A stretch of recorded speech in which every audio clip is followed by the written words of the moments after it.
नमस्कार साथियों, स्वागत है आपका हमारे YouTube चैनल पर। तो आज हम साइकोलॉजी का एक नया टॉपिक लेकर आए हैं, उसका नाम है अभिप्रेरणा, यानी कि मोटिवेशन। ठीक है, चलो पढ़ते हैं हम।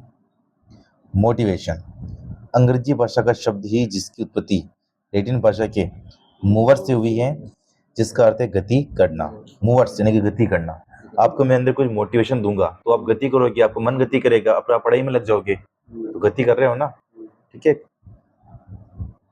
अभिप्रेरणा व्यक्ति के व्यवहार को एक निश्चित दिशा में कार्य करने की शक्ति प्रदान करती है। मैं आपको मोटिवेशन दूंगा, मैं कि आपके पिताजी को आप कुछ खिला के दो, ठीक है, तो मोटिवेशन दूंगा मैं। या आपके दिन आपके पिताजी को खिला रहे हैं, बाबा आप अपने पिताजी को खिलाओ, मोटिवेशन है एक तरीके से, है ना। तो यानी कि अंदर की शक्ति प्रदान करता है ना। व्यक्ति प्राणी कोई व्यवहार क्यों करता है, इस प्रश्न के उत्तर में मोइनोगिनो द्वारा अभिप्रेरणा का संप्रत्य विकसित किया गया है ना। कि क्यों क्यों काम करता है, तो मोटिवेशन द्वारा काम करता है। ठीक है, क्रेच फील्ड ने लिखा है कि प्रेरणा का प्रश्न क्यों का प्रश्न है ना बेटा। अभिप्रेरणात्मक व्यवहार चयनात्मक और लक्ष्य निर्देशित होता है। ठीक है, अभिप्रेरणात्मक व्यवहार चयनात्मक और लक्ष्य निर्देशित होता है, कुछ ना कुछ लक्ष्य होगा अभिप्रेरणा के लिए। ठीक बेटा, इसके अलावा यह भी विशेष है कि अभिप्रेत व्यवहार उद्देश्य प्राप्त होने पर या आवश्यकता की संतुष्टि होने पर समाप्त हो जाता है। ये आपका जो अभिप्रेत व्यवहार है, मतलब कि मोटिवेशन है। अगर मोटिवेशन है कि मैं नौकरी लगूं, फिर नौकरी लग जाओगे ना, फिर आप नो टेंशन हो जाओगे, फिर हम आपकी संतुष्टि हो जाएगी ना, फिर आपके जो जो आवश्यकता की है ना वो संतुष्टि हो जाएगी, तो अभिप्रेरणा क्या हो जाएगी, समाप्त हो जाएगी। ठीक है, अभिप्रेरणा समाप्त हो जाएगी। गुड। प्रेरणा कार्य को प्रारंभ करने, जारी रखने और नियमित करने की प्रक्रिया है, ये गुड ने कहा है। वुडवर्थ निष्पत्ति योग्यता व प्रेरणा है। ठीक बेटा, वुडवर्थ ने ऐसा बोला है। ठीक है, मैकडूगल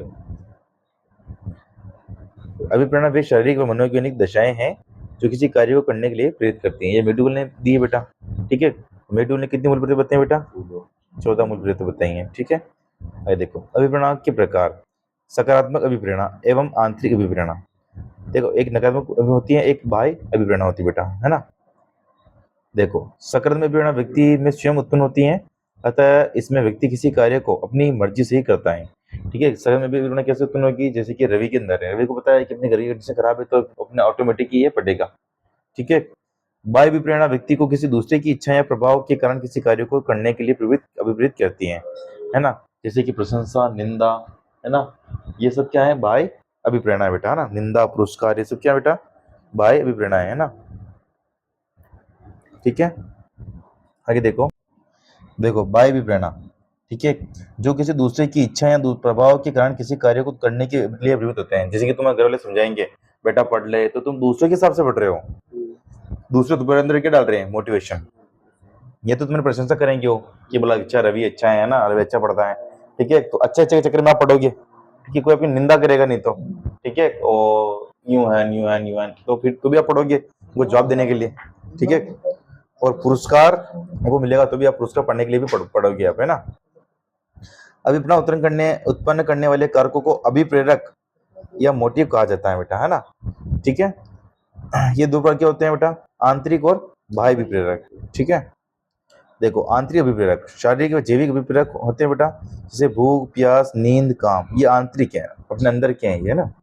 बाह्य अभिप्रेरक जो अपने दूसरे से प्राप्त होंगे, मनुष्य के प्राणी तथा मनोसामाजिक अभिप्रेरक होते हैं बेटा। सामाजिक स्तर ये हमें बाहर से मिलेगा, ठीक है, प्रतिष्ठा ये भी बाहर से मिलेगी, आत्मसम्मान भी बाहर से मिलेगा, ये तो बाह्य अभिप्रेरणा होगी बेटा। ठीक है, अभिप्रेरणा की प्रकृति, इसका जन्म किसी न किसी आवश्यकता से होता है बेटा।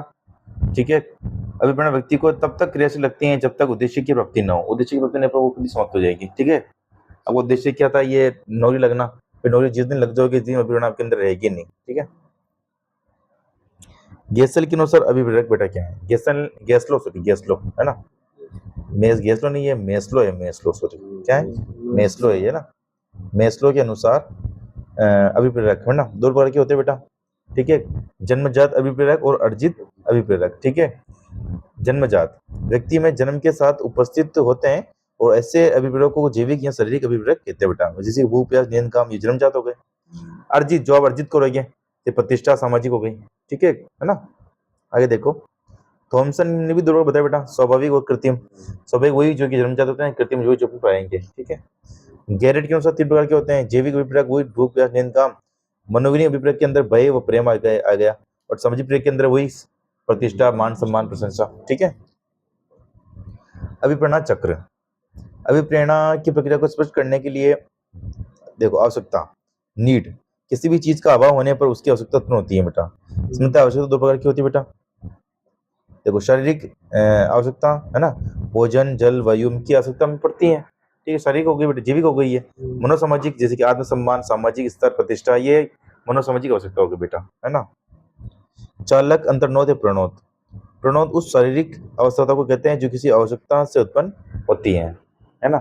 एक तुम्हारी आवश्यकताएं, भोजन तुम्हारी आवश्यकता है, तुमसे एक प्रणोद उत्पन्न होगा, जैसे कि भूख, वो क्या होगा, चालक, है ना। आवश्यकता प्राणी के अंदर तनाव उत्पन्न करती है, और ये तनाव जिस रूप में प्राणी द्वारा अनुभव किया जाता है उसको हम चालक कहते हैं।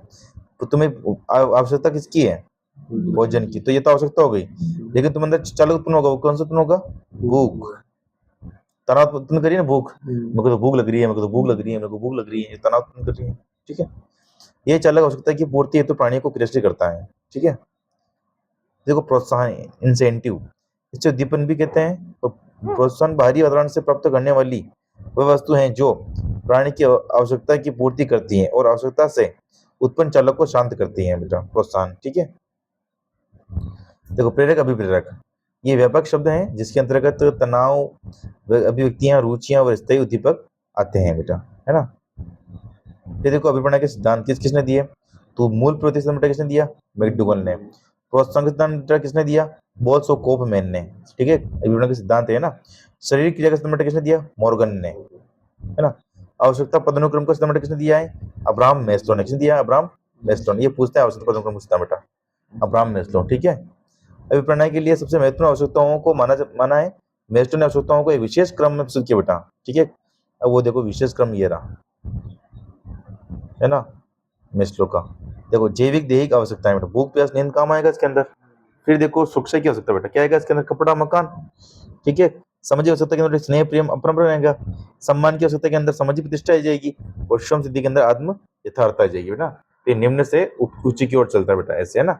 ये अभिप्रेरणा का प्रत्यक्ष सिद्धांत है बेटा, है ना। फिर देखो, उपलब्धि अभिप्रेरक, ऐसा अभिप्रेरक जिसमें व्यक्ति कार्य को किसी इस प्रकार करता है कि उससे अधिक से अधिक सफलता मिले। जिन व्यक्तियों में उपलब्धि प्रेरक अधिक होता है वे अपने जीवन में अधिक से अधिक उच्च स्तर की सफलता प्राप्त करते हैं। जैसे कि वो डॉक्टर नीट वीट लेने वाले, उनमें उपलब्धि प्रेरक अधिक होता है ना। फिर मेरे को उपलब्धि पर जाना है, उपलब्धि प्राप्त करनी है, तो उनमें प्रेरक भी अधिक होगा, तो उससे उपलब्धि प्राप्त जो आदेश आगे जिसमें ज्यादा होगा वो आगे बढ़ेगा, है ना। एटकिंसन व मैकलिंड ने उपलब्धि अभिप्रेरक का सिद्धांत दिया है बेटा, है ना। एटकिंस व मैकलिंड ने किसका सिद्धांत दिया है, उपलब्धि अभिप्रेरणा का सिद्धांत दिया है। ठीक बेटा, तो ये थी अपनी अभिप्रेरणा, जिसमें हमने चालक, प्रणोद और पढ़े हैं, और सिद्धांत भी पढ़े बेटा। ठीक है ना। तो मिलते हैं नेक्स्ट वीडियो में। जय हिंद, जय भारत।